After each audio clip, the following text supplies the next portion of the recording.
We've got the Norris Designs Evo here, which is Pro Extreme class time attack.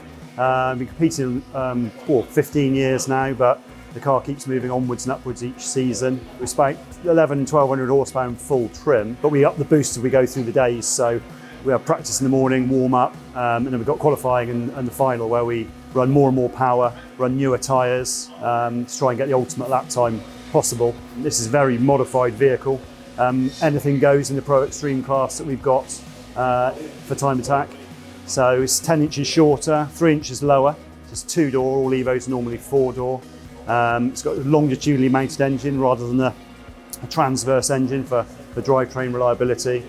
Skyline GTR front diff, rear diff transfer box mated to a Hollinger gearbox.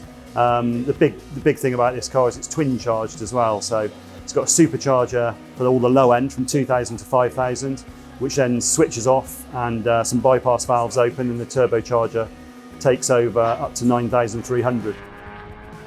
So this is the inside of the car. There's not a lot of room inside here because of this 10-inch shortening and the roof chop. We need to sit in front of the main hoop, the driver, for safety for MSA regulations. So we're quite compacted in here, so everything's laid out within arm's reach of the driver. We've got a Motec keypad in the middle. We've got a gear stick still. Should our paddle shifted gear mechanism fail, we can still use the lever. And then we've got a multi-function steering wheel with a Motec dash as well, which has got different warning alarms on each of the displays to tell me if there's something wrong, a message comes up, or a particular colour warning alarm comes up.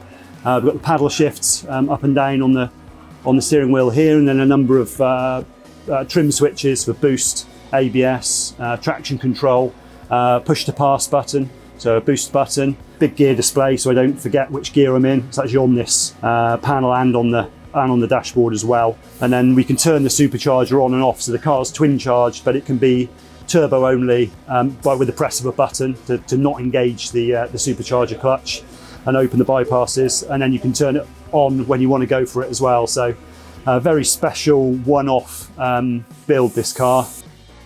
So part of this Pro Aero package is we've got a large front carbon splitter which is 35mm in diameter. It protrudes a long way, which is part of the regulations for time attack.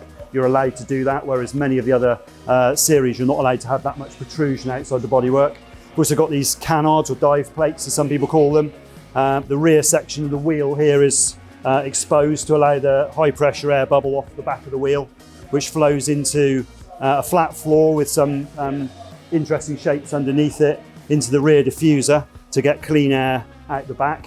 And then of course onto the important bit, which is this huge rear wing made by DJ Race Cars. That's the largest one they make. They don't make anything bigger, and it's actually still slightly smaller than we wanted for an optimal front to rear balance from the guys at AMB, but that was a slight compromise. But we have masses of downforce and huge resulting grip from that. So thanks for having a look at the car, and I hope you enjoyed it.